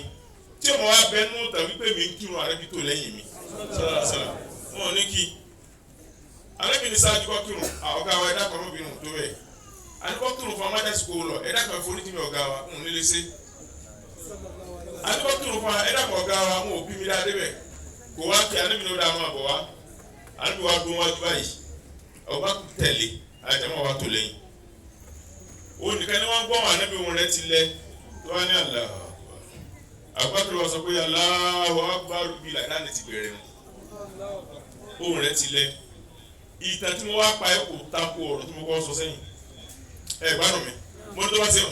gbogbo èèyàn máa gbọ́ yóò máa ṣe nígbà yẹn fi pé èyí ṣe tí wọ́n lọ ní tó bá ṣe ní ìṣe gbogbo èèyàn máa gbọ́ ó ṣe wá lé rẹ̀ ẹ́ tí sẹ́wọ́n ẹni tó máa gbó sókè sẹ́kọ́ ẹ̀kọ́ níbẹ̀ lẹ́mi wa ó fi kọ́ alẹ́ kọ́ ni pé tó bá yá èèyàn ó pọ̀ àfikẹ́lù làdáni ẹ jẹ́ má pèjú rẹ̀ wá alẹ́ Muhammad sallallahu alaihi wasallam ó kí ìrun àyílà tánjọ́ kan ọkùnrin kan bẹ náà pè ní zuli adé ọlọ́wọ́ méjì nǹka méjì ó wá ní ọ̀gá wa ànábì nà ìrun ti yàtọ̀ ó ní rárá ìrun yàtọ̀ níbẹ̀ ni ọkẹ́ ìsìnkú níbẹ̀ ni ìrun wa yóò kọ̀rẹ́tì nù ànábì ló kọ̀rẹ́tì ẹgbẹ́ sallallahu alaihi wasallam ó ní kó kọ̀rẹ́tì ọ̀gá wa ànábì ló kọ̀rẹ́tì ẹ̀ ó ní kó kọ̀rẹ́tì ànábì sí ibẹ̀ báyìí jẹ́ ànábì wa ní ayo ajama ahaku mo yakunu hu thuliadai thuliadai ni so yi ti o to ni wọ́n ní bela ya Rasulullah to wi o to ni le wa dákẹ́ wa dáadáa to nìkan mo sọ̀rọ̀ to e ko to le ja dìde to ku le ka ke ja ki ka fo nìkan le ka su salu se ba wọ́n sì kì bẹ́ẹ̀ se pe fi hàn wá pé tó bá yá gbogbo yin ko le rí bí mi tí ẹ bá ti dáràn pé ẹ gbàgbé lórí ìrun bẹ́ẹ̀ ti tún ra yín ṣe ni kókó abẹ́ tí ó di àwa mọ̀ wípé torí wa ló fi ṣe bẹ́ẹ̀ ni wípé ẹgbọ́n mú tán ló ní wípé wọ́n ń kírun yìí di aláwọ̀ rẹ̀ ọ̀kan ló wà mẹ́ torí ìrònú tó mu aláwọ̀ méjì tá à ń ṣe ọlọ́run ni mo ti fẹ́ máa kí tẹ́lẹ̀ má kí bẹ́ẹ̀ má ẹ má kí gẹ́gẹ́ bíi tiẹ̀ yìí ohun tí mo sọ yé wa ìrun yìí di kábàrà rákà àkọ́kọ́ àti kábàrà lẹ́yìn tẹ̀gbẹ́rẹ́ àti ìram kábàrà tàbá kọ́sí aláwọ̀ bẹ́ẹ̀ á tún sí mẹ́fà kò yóò jẹ́ méjì àbí rákà ẹlẹ́ẹ̀kejì kábàrà tàbá fi dìde látọ̀rí ìforíkalẹ̀ á ṣe márùn-ún kan àbí yóò jẹ́ mélòó yóò jẹ́ mẹ́fà ẹyọ kọ̀ọ̀kan ní tẹ́lẹ̀ ọ̀kọ̀ọ̀kan ní ṣùgbọ́n kọ́sìmù sì wá kú níwájú ọlọ́run tí wọ́n ti ọ̀run Allahu Akbar bismillahir kọ́sìmù sì wá kú nítorí wọ́n ti ọlọ́run wájú ọlọ́run Allahu Akbar ó wá síbẹ̀ lẹ́ẹ̀mejì ọlọ́run bọ̀ ti sí nǹkan ló fà tèmi tí mo ní kẹ́wọ́n sí wọn ipá tí sallallahu alaihi wasallam tí ó bá jẹ́ pé ọlọ́run lè ṣe bẹ́ẹ̀ fún nígbà tó wá di bí ayédà yìí kò wá ṣe bẹ́ẹ̀ ẹ̀wọ̀n tó fà ó ti mọ̀ pé tó bá yá àwa kan fẹ́ tí làákà ẹ̀wọ̀ ò ní dúró bí tá a ṣe àbíkọ́ lọ́wọ́ forí tiwa a mọ̀ sí irun kí ó wà fara rẹ̀ ó kọ́ a ní pírátíkà ó tún kọ́ a ní tíọ́rì ó fi ẹnu rẹ̀ kó a bá ti kí irun tó fara rẹ̀ sí ó ní làdáni tó lóṣù tó bá yá irú Nàìjíríà ó wà bẹ́ẹ̀ bá ní alásìfíkà mẹ́ tó gbóná dáadáa nípa yóò mú náà lọ pí nígbà tẹ́ ẹ̀ràn kan àti àwọn àti Nàìjíríà nípa ọ̀run lè máa mú ẹ̀ máa lò làdáni àkọ́kọ́ rẹ̀ ẹlẹ́ẹ̀kejì tẹ́ bá wá dé mọ́ta bí náà wọ́n ti dáa tó tí lásìfíkà wọn ò rán mú tó ṣe máa lò làdáni bẹ́ẹ̀ bí ò bá dáa ní ẹlọ́ta kan mẹ́ pé ẹnìkan sọ pé ká lò làdáni ò dáa wọ́n lò làdáni mọ́sálásí wọn bí tẹ́lẹ̀ wọn wá lò mọ́ àwọn lè ṣe kò sí sọ̀rọ̀ yàn kò sínú súnà wọ́n ní wọ́n lò ní Kaaba wọ́n sì lò mọ́sálásí àníbí ó ní méjèèjì yẹn nìkan náà ni wọ́n ní mọ́sálásí ti táráyè mọ́sálásí ọlọ́wọ́ àti tàbí yóò kú ọmọ ẹ̀yìn ni èyí táwọn so mọ́nù ọ̀rẹ́ máa dá nǹkan yìí sí àánú ọmọ síbi ìtọ̀ mú ìdí èyí kálù dáadáa ni ó dáa púpọ̀ kò sábùn mẹ́ náà. lẹ́yìn sálámà wọ́n ní bàbá wa láti ìlúra bàbá wa Ọlátẹ́jú wọ́n ní kí àwọn máa kí yín dáadáa àwọn gbádùn yín kọ́ lọ́wọ́ sí àlékún gbogbo ẹ̀mí fún yín. bàbá Muhammad Tahami Ọlátẹ́jú ọlọ́mọdé àgbà bàbá náà bàjẹ́ ọlọ́mọdé àwọn aláàmú ọlọ́mọdé Muhammad sallallahu alaihi wasallam bí wọ́n ti ń kí wọn sẹ́ni pé ìyá náà wà àbí àwọn dáadáa ni wọ́n kàn dáńtún nága wà wá táwọn bí ọlọ́mọdé sáyẹn bójú táwọn ni ọlọ́mọdé Muhammad sallallahu alaihi wasallam. ẹni béèrè yìí ó ní obìnrin kan bẹ tí ó fẹ́ para rẹ̀ nítorí èèyàn kan nínú Islam kí ni orúkọ obìnrin náà nítorí ta ni ẹni tó sì fẹ́ fi para rẹ̀.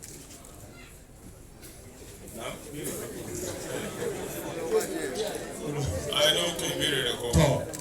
ó tún wá ní ìbéèrè ẹlẹ́ẹ̀kejì nígbà tí anábùwà Muhammadu kú ta ni ó ń dami sí òkú ànábì lára ta sí ẹni tí ń wẹ̀ ẹ́.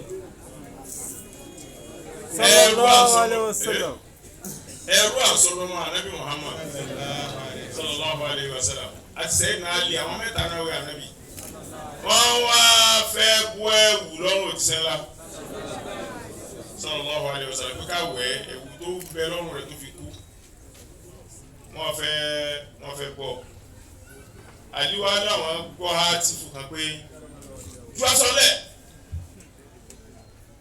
ó jùlẹ̀ bóyá ìbànújẹ́ tó mú kò mọ tó lè ṣe ó tún ti gbà gbogbo aṣọ mú ọgbọ́rọ̀ ni mọ́kọ́sọ́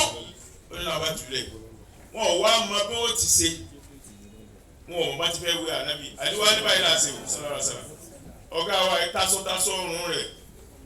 èmi ó sùn lẹ̀ ẹ gbélé mi lórí ẹ bá da omi sí èmi ò mọ̀ fọwọ́ mi rárá sallallahu alaihi wasallam tasọ́tasọ́ ọrùn rẹ̀ ẹ tẹ àlìkámàlì kalẹ̀ á sì pẹ̀lú rẹ̀ bẹ́ẹ̀ wọ́n ti wé ànábì nù ìtàkànnì ọ̀hún ànábì gan-an ló sọ fún wa wípé ẹ má bẹ́ẹ̀ wù lọ́rùn mi o tí mo bá kú tán àmọ́ èyí tó pọ̀ jù ó ní wípé wọ́n fẹ́ bọ́ wọ́n gbọ́ ìgbé láti sánmà pé ọ̀gbọ́dọ̀ bọ́ ńgbà tí ó sì kú ó ní tí ẹ bá ti mímọ ẹ bá ti wẹ̀mí tán tẹ́ ẹ faṣọ síbi lára tán àdúrà ní sàátà ẹ fèmí nìkan sínú ilé ní àwa kan ẹ dá ọlọ́run kan gbọ́dọ̀ àpẹẹrẹ mi tí ẹ ń pa nítorí pé ẹni tí ó kọ́ wá kírun sí mi la Jìbìrì ló wà yóò kírun sí mi la tó bá lọ Míkáílì ló wà yóò kírun sí mi la Asarailu máa jùmúdù minal màláíkà Asarailu náà wà yóò kún àmàlẹ́kà wọn bá bì í wọ́n kírun sí mi Muhammadu la tí bá ní pé àwọn àkànwó ti yẹn ti gbogbo ohun tiwọn ẹ sílẹ̀kùn lẹ́yìn ìgbà náà káwọn ọkùnrin wọlé kó kírun káwọn obìnrin wọlé kó kírun káwọn ọmọdé wọlé kó kírun sallallahu alaihi wasallam. Èyí tí ń béèrè tó kọjá tí ń béèrè tó kọjá agbára ni wàá tí ń béèrè yìí tí ń béèrè yìí tí ń béèrè ẹ má gbọ́. Káyì sallallahu alaihi wasallam. Ọ̀dọ́ ti wà ọ̀dọ́ mi. ẹni béèrè yìí lẹ́yìn ọ̀pọ̀lọpọ̀ sálámà àti àdúrà oní bàbá ní àná tí ẹ̀ ń ṣe wá sí fún wa tẹ́ ń dáhùn béèrè ẹ̀ sọ̀rọ̀ nípa ṣíṣe àsàlátù lórí ìrun. Òun wá sọ wípé ìgbà wo ni àwọn máa ṣe àsàlátù náà ṣé ká tó sálámà ni àbí lẹ́yìn sálámà mélòó la máa ṣe àti pẹ̀lú àsàlátù wo ni. Àsàlátù ti ń bẹ lóòrùn owó ẹgbẹ́ ẹ tó kọ̀ fẹ́rẹ́ ògbọ́ mi ni. Allahumma salli ala Muhammadin wa ala ali Muhammadin kama sallaita ala Ibrahim wa barik ala Muhammadin wa ala ali Muhammadin kama barakta ala Ibrahim wa ala ali Ibrahim innaka Hamidum Majid. Àsàlátù nù lórí ìrun. Assalamu alayka ayyuhan nabiyyu wa rahmatullahi wa barakatuhu. Àsàlátù nù lórí ìrun. Àsàlátù ń bẹ lórí ìrun. Àwọn tó bá sàlátù bá sálámà tó sàlátù kírun tán lọ́jọ́ tó sàlátù àtàbí. Kó mọ̀ jẹ́ pé ipá ló jẹ́ ọ́tọ̀ fi ṣe tí wọ́n bá fi eléyìí sínú ọ̀nà tí sàlátù nù. Dáhùn wí nù náà. ẹni tó kọ̀wé yìí ó ní bàbá wa Alhaji Abdulhamid Muhammad Tiamiyu Ọlátòkè Framed ó pé ọdún 5 tí wọ́n kò ní ayé dápẹ́ bá wa ṣe àdúrà fún wa. Bàbá wa Abdulhamid Muhammad Tiamiyu Ọlátòkè wàláhì bàbá náà ikú rẹ̀ gbogbo ayé mọ́ lára ó ní ìyáláyà ọ̀rẹ́ bí bàbá ti kú ẹ lè mọ̀ pé bó ti mánu ẹ ṣe bí ó ní ibìkan tó kó owó sí tí àwẹ̀ bá dé báyìí yóò wá náwó gbogbo bí ní yóò pín ráìsì àti sẹ̀mó lọ yóò pín òróró yóò pín epo tí ó ṣe pé dábàá ń ka olówó ránilẹ̀ kò rí nọ́mbà mu kò sí nọ́mbà 100 ìwọ̀n ń tọ́ ọ̀rẹ́ tó kọ́lọ́pọ̀ olówó rà lọ ọ̀rẹ́ tí ń ta wọn dandandan ti pé yóò rí inú àdánná o yóò rí nínú sàárè ọ̀rẹ́ tí bàbá ń ta tó fi kún yóò rí nínú sàárè Ọlọ́run àmọ́dá kò bá fi kún tí yóò mọ̀ pa sàdúrà fún Ọlọ́run tí bàbá tó mọ̀ pé àmú orí Ọlọ́run fi ànábì Muhammad bẹ̀rẹ̀ nínú Ramadan náà ló kú wa kó sínú Ramadan àmọ́ Ramadan la sì sàrà wọn Ramadan náà bọ̀ ọ̀dà wa sì sàrà wọn Ramadan mọ̀rántí Ọlọ́run fi sẹ́lá Muhammad bẹ̀rẹ̀ mọ́jọ wọ́n jí ya gbogbo tá lè wo sí tí ọlá ẹ̀ka wọlá yí ẹnu tó ròyìn wọn kó ń jẹ nǹkan látọwọ́ wọn rí ọlọ́dà kọ́sà yá fi wọn ọlá ní Muhammad sallallahu alaihi wasallam. ẹni tó kọ̀wé yìí ó ní mo bẹ̀ yín àlífà mo sì bẹ̀ gbogbo ẹ̀yin olólùfẹ́ anábíwá Muhammad ẹ dákun ẹ bá mi ṣe àdúrà fún ọmọ ẹ̀gbọ́n mi tí ń jẹ́ Kamarudin ọmọ Fadilatu ó ṣẹlẹ̀ wípé ó ní àksidẹ́ǹtì ìjàmbá mọ́tò náà pọ̀ púpọ̀ àti ìyàwó rẹ̀ tí ń jẹ́ Rashidatu ọmọ Mariam ẹ dákun ẹ bá mi ṣàdúrà fún wọn. ọlọ́run fi tóbi àdébí Muhammad Kamarudin àti Rashida ọlọ́run sáà gbà wọ́n lẹ́ o ọlọ́run dákun àksidẹ́ǹtì wọn ṣe wọ́n fi gbẹ̀mí wọn wọ́n fi wọn ráre wọ́n fi sọ wọn ní gbèsè wọ́n fi ayé ní wọn lára wọ́n fi ayé sún wọn wọ́n fi wọn sún ayé ọlọ́run sẹ́lá Muhammad sallallahu alaihi wasallam. ẹni tó kọ̀wé ni ẹ dákun ẹ bá mi ṣe àdúrà fún Alhaji Mikael Baba Mahmood tó Ọlọ́run fi ọ̀run kẹ́ wọn. Baba Mahmood Alhaji Mikael ọlọ́run dákọ́sá ìkẹ́ wọn ọlọ́run mọ́sá ìkẹ́ wọn màmá tí wọ́n fi sáyé àbúrò tí wọ́n fi sáyé ìyàwó tí wọ́n fi sáyé àti gbogbo ẹbí àtàrà tí wọ́n fi sáyé àtàwọn aládùúgbò tí wọ́n fi sáyé ọlọ́run dákọ́sá ìmọ̀tútù wọn ọlọ́run mọ̀tútù wa o àwọn náà ìyá kékeré báyìí ó kéré pọ̀ nù yàrá kan fi jẹ́ wọn sáré ọlọ́run Muhammad sallallahu alaihi wasallam. wọ́n ní jọ́sí bàbá wa Fàmẹ́lì pé tí bàbá Fàmẹ́lì kúrò láyé náà ni bàbá wa èyí Muhammed pé ọdún 6 tí wọ́n kúrò láyé kẹ́ bá ṣe àdúrà fáwọn ọlọ́wọ́ bàbá wa Abdulaziz Muhammad abagba ìmọ̀lúwàṣí road ọlọ́dà musa ìkẹ́ wọn ọlọ́mọdé ò jíyà ọlọ́wọ́ wọn la pé ńgbà tí wọ́n ń pìtàn lórí ní ìjọ òní wọ́n ní bàbá wọn á ní bàbá tó bí àwọn ń bẹ náà tí wọ́n jọ lọ tọ́ gbà yìí bí wọ́n kọ́ nùrù ní sìn àwọn àgbàlagbà ni wọ́n náà jọ lọ gbà yìí ni pé bí ìyàfẹ́ kọ́ mọ́sálásí síbẹ̀ níjọ wọn gba àyè wọn ibi táàrin wa àárín ti ta ti pẹ́ ó ti pa ó ti pẹ́ ó yẹ wọn ó fi kọ́ shopping complex ní ká máa pẹ́wó àwọn ọlọ́run làwọn fi ilẹ̀ fún wọ́n sì fi ilẹ̀ fọ́nà tó ìgbò ní kò sì dìde sùn kò dìta yé ọlọ́run dákọ́sá ìkẹ́ bàbá náà bàbá tó fi wọn ọlọ́run dákọ́sá ìkẹ́ wọn ọlọ́run sẹ́ńlá Muhammad sallallahu alaihi wasallam. ẹni tó kọ̀wé yìí ní ẹ dákun ẹ bá mi náà ṣe àdúrà mo fi ọlá yín bẹ lọ́run kí mi náà mọ Al-Qur'ani púpọ̀ ẹ dákun ẹ bá mi ṣe àdúrà bẹ́ẹ̀. ọlọ́run afọlá àmì Muhammad yọ ẹni tó tọrọ ń dákúnṣá ìjọ mọ Al-Qur'ani dáadáa kíkà rẹ̀ ọlọ́run fi yé títú rẹ̀ ọlọ́run fi yé lílò rẹ̀ ọlọ́run fi yé ọlọ́run ogun rẹ̀ ọlọ́run fi yé ọlọ́run àfi ànábì bí ọba àti tọrọ fún dákúnṣá ìfi Qur'ani yé àwa kíkà Qur'ani fi yé wa títú rẹ̀ ọlọ́run fi yé wa gbígbọ́ rẹ̀ ọlọ́run fi yé wa lílò rẹ̀ ọlọ́run fi yé wa ọlọ́run àti Muhammad ẹ tó kọ ìwé yìí ní ọdún kan ní tí bàbá wọn ò ti dárò ẹ dákun ẹ bá mi ṣe àdúrà. ọlọ́run dákúnṣá ìfi Qur'ani lálàáfíà ọlọ́run tó sọ fún sáyé gbogbo tí àìsí dédé wà ní ara bàbá náà ọlọ́run dákúnṣá ìmú kú ọlọ́run dákún tó lálàáfíà bí pé kò rẹ̀ rí ọlọ́run àti Muhammad sallallahu alaihi wasallam. àwọn bàbá ọlọ́pàá àṣẹ wọn ló pé ọdún 22 tí wọ́n kúrò láyé. ìyá wa Rọ́bíà tí wọ́n gbé bàbá wa ọlọ́pàá àṣẹ wọ́n ní ó pé ọdún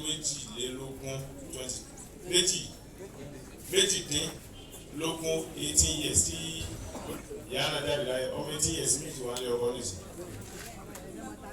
ọmọ mi sì lọ ilé ọkọ 23 years ọmọ mi lọ ilé ọkọ 20 years ọmọ tó lọ ilé ọkọ tó lọ́mọ 20 years kò dá ìyá ìmọ̀ àwọn àkèké ọmọ 3 years gbà náà táwa 3 years 18 years 21 years ló tó lé ọkọ lọ yóò ti parí yunifásitì kò mọ ìyá náà ti pẹ́ nù sáré nù ọ̀rọ̀ gbogbo tí wọ́n ń lò wọ̀ afọlá bàbá tó fi sáyé yìí tí ò sí nǹkan míì láti yọ ọtí tí yàrá ti bì lẹ́yìn tí wọ́n lọ́wọ́ àfi bẹ̀ ọ́ mọ́sá ìkẹ́ yàrá. wájú pé ìtẹ́wọ̀n tó ń yàtọ̀ lónìí. a gbàgbọ́ pé yàrá ti ń rí kẹ́ torí pé bẹ́ẹ̀ bá fọmọ ẹ sọ́nà Al-Qur'ani tọ́mọ náà wá yàyà kú yà bàbá máa sọ pé ibi mo bá dé wọn ò bí ẹnìkan dá láyé kó sọ pé ọ parọ́ aláwọ̀ yìí parọ́ àwọn sábà sọ wọn ni ò sì bí ẹnìkan dá láyé kó sọ pé mo dá mọ̀ sí mo bá ń ṣe sí náà alẹ́ ní kùsẹ́ ní olè sọ ọlọ́run wọlé àwọn tí bàbá náà fi mọ́sá ìjà fi yà àwọn náà ọlọ́jọ́ mi wọ́gbọ́n látàrí rárá gbogbo tí a náà fi ilẹ̀ lọ́mọ ni lọ́mọ ẹ̀gbọ́n ni lọ́mọ àbúrò ni lọ́mọ ọmọ ni ọlọ́jọ́ kún ọlọ́dún ọ̀dà ọlọ́dún sọ̀rọ̀ lọ́wọ́. aláìsí máa ń mọ̀tò sọ́lájú fúlọ̀ àwọn ni wọ́n kó Kùránì wa wípé ká ṣàdúrà fún màmá àwọn ọlọ́wọ́ bá yá fi wọn. Alhaji Muhammad Sirajuddin Kùránì mẹ́ta yìí láwọn ni wọ́n kó wa ọlọ́run dákun sá ìkẹ́ màmá yìí ọlọ́run sá ìkẹ́ wọn ọlọ́run sì kún ní sinmi fún wọn sí ọlọ́run àti ẹnìyàn sí ọlọ́run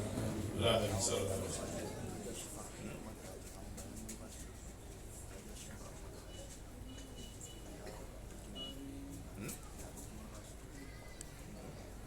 alájà ṣìfáwọ̀ ní wọ́n bá ṣèrò. ọmọ ṣùgbà ní wọ́n bá ṣèrò Muhammad Raji ọmọ wa ṣèfà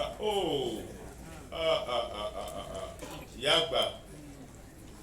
ìyá pòfẹ́sọ̀ ọlọ́mọsá ìkẹ́ ìyá mọ́lá Abdulwahabi ọmọ kú Kùránì wa tàgé ọlọ́mọsá ìkẹ́ yà náà ọlọ́mọsá ìkẹ́ wọn 120 kan ní yà náà lọ́la yìí ìyá náà pẹ̀lú ayé dáadáa ọlọ́dàkùn mọ́sá ìkẹ́ ìyá náà gbogbo àṣìṣe wọn àmọ̀ sí wọn lọ́n fi yà náà bí wọn. Ìparí ẹni yìí ẹ dákun ẹ bá mi ṣe àdúrà kémi náà ní àṣeyọrí lórí ilé mi tí ń kọ́ lọ́wọ́. ọlọ́wọ́ náà síbẹ̀ kó ọlọ́wọ́ tí ó ní àṣeyọrí. ọlọ́wọ́ náà bí Muhammad sallallahu alaihi wasallam. ẹ dákun ní ọjọ́ tàlátà nígbà tó báyìí o tí mo sọ fún mi pé àfa wa ń bọ̀ wá ọmọ bíbí ṣé Ibrahim wọ́n ń bọ̀ wá ìyá yìí láti sínú pẹ̀lú ògo Ọlọ́run ọlọ́run fẹ́ a ní àwọn ọmọ ojì yẹn 120 wa ọlọ́run bí Ọlọ́run ní gbogbo Ramadan láyé àwọn fẹ́ kí àwọn ọmọ bọ́ èèyàn wọ́n pín oúnjẹ náà ọdún yìí púpọ̀ wọ́n pín ráìsì wọ́n pín spaghetti wọ́n pín indomie wọ́n pín òróró wọ́n pín epo wọ́n pín mílìkì wọ́n pín àgbàdo wọ́n pín jéró àwọn tí wọ́n pín fún kúta ìyẹn tá pín fún bóyá ló lè ju bíi bóyá 20,000 yẹn lọ àmọ́ wọ́n ní àwọn bẹ Ọlọ́run kó jẹ́ pé ó bá kéré yẹn gbogbo àwọn náà àwọn èèyàn fún àwọn èèyàn kọ̀ọ̀kan bẹ́ẹ̀ 2 to 1 million tó wọ́n wá láwọn ṣe tọ́ọ̀rù ètò nìkan àwa nù àwọn ó dáná wá àwọn tí bìyànjú ń dáná èèyàn 120 tí a bá ti wà á dá wa ní èèyàn 120 ọ̀nà mẹ́wàá tábà kó ń jẹ ìrẹ̀wá pẹ̀lú káyọ̀ wa síbẹ̀ ni àwa náà dà tiwa tá a fi pàdé wọn tí kálukú wọn bọ̀ wá gbogbo ẹ̀ nílọ kálukú tó wá nípa ẹ̀ ní gbogbo ẹ̀ lọ ẹ wá bá pàdé àfa wa gbogbo tẹ́ ń bẹ Ọlọ́run ṣe fún Ọlọ́run ẹ̀mí wọn fún sábà tààjú ni wàá níhìn tó bẹ̀rẹ̀ lálẹ́ yìí aago 12 àti pàdé aago kan Ọlọ́run sáyé fún wa lókun ara wọ́n sì gbà á ní bàdà fún wa ìyá Muhammad tí wọ́n ṣàdúrà fún gbogbo wa Ọlọ́run sáyé káyà Ọlọ́run sí ọlọ́run Muhammad sallallahu alaihi wasallam Ọlọ́run bọ̀dá pẹ̀lú sí Ọlọ́run àgbéyà tàbí Ọlọ́run padà dẹ̀bọ̀rẹ́ Ọlọ́run àdébìkà Ọlọ́run ẹ̀bí àṣẹ tọ́run lẹ̀ Ọlọ́run fún àdébìlẹ́gà sí látàkà pàdé Ọlọ́run kẹ́kọ̀ọ́ sáyé Ọlọ́run káwà lè rẹ̀ Ọlọ́run káwà fáwọn Ọlọ́run káwà bí wa Ọlọ́run láti bá ká àwọn máa dààmú wa o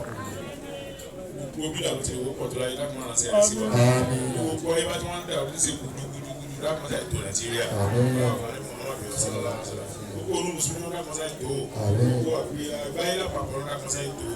iṣẹ́ ilé wa dákùnrin ti dàrú ọlọ́mọ dààmú ẹ tó dààmú tó kàn árákùnrin tó dààmú ọlọ́mọ jà pa ọlọ́mọ tó pa ọlọ́mọ jà para ọlọ́mọ jà hàn ẹlẹ́mọ ọlọ́mọ tó hàn ẹlẹ́mọ jà hara ẹlẹ́mọ ọlọ́mọ jà sọ̀rọ̀ ọlọ́mọ tó ti wẹ̀gbẹ́ ọlọ́mọ tó wà tó lù ọlọ́mọ àfikọ́sí tó ti ṣe fàlùbáríkàsì àfikọ́sí tó ti ṣe fàlùbáríkàsì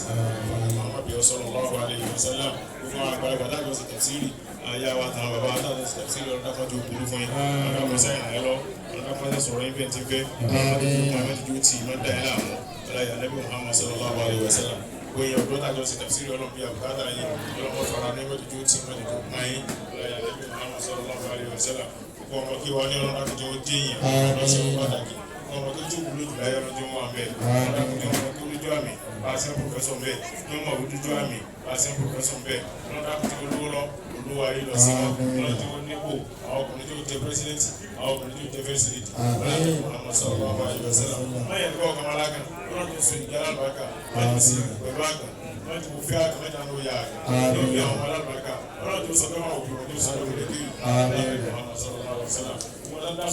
lọ́nà tó dáa lọ́nà sáyé báyìí tó kù wọn lásọ̀rọ̀ sí wọn lọ́la ní kò hàn sallallahu alaihi wasallam ẹ̀dá wọn láti dènà orí dènà ọlọ́sí fún yín ẹ̀dá wọn láti tòsí orí tòsí ọlọ́sí fún yín àwọn àtẹ̀wọ́n wọn bá orí gbélé ọlọ́sí fún wa orí tòsí orí dènà orí gbélé ọlọ́mọsá ìpínlẹ̀ àdúgbò lọ́la ní kò hàn sallallahu alaihi wasallam àtẹ̀wọ́n wọn láti dènà dènà Nàìjíríà yìí láti ra àti lúmí lọ́nà kọ́sá ìbí àbúkátà yín ọlọ́sí fún ọlọ́mọ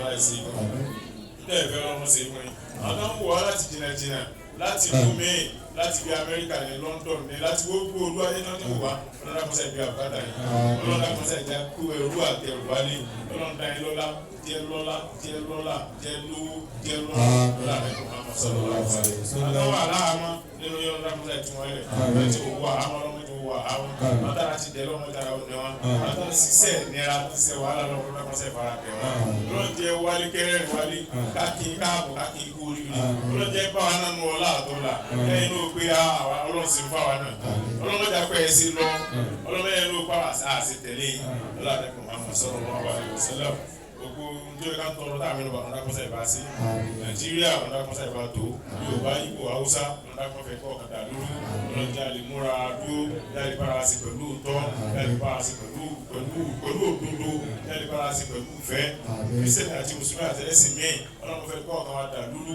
ìfẹ̀sìnbójú yára ẹni jẹ́ ọlọ́run kọ́sá ìmúgbó rọrọ wa jáde lẹ́mí àti tún Nàìjíríà sí ọlọ́run Muhammad sallallahu alaihi wasallam gbogbo ẹ̀sìn ayé ọlọ́run Islam borí rẹ̀ gbogbo ẹlẹ́sìn ayé ọlọ́run Mùsùlùmí borí rẹ̀ gbogbo Mùsùlùmí ayé ọlọ́run dàgbò ewu ìdí ọlọ́run fi apileke gbogbo wọn ọlọ́run dá ọlọ́run dàgbò borí wọn ọlọ́run Muhammad sallallahu alaihi wasallam bismillahir rahmanir rahim alhamdulillahi rabbil alamin arrahmanir maliki yawmiddin iyyaka na'budu wa iyyaka nasta'in ihdina siratal mustaqim siratal ladzina an'amta alaihim ghayril maghdubi alaihim waladdallin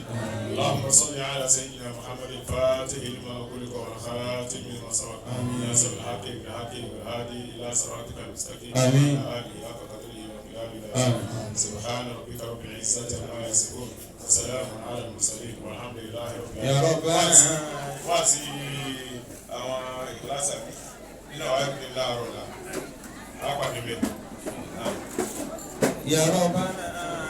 إلهي اغفر لشيخ البدوي بداية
Amen.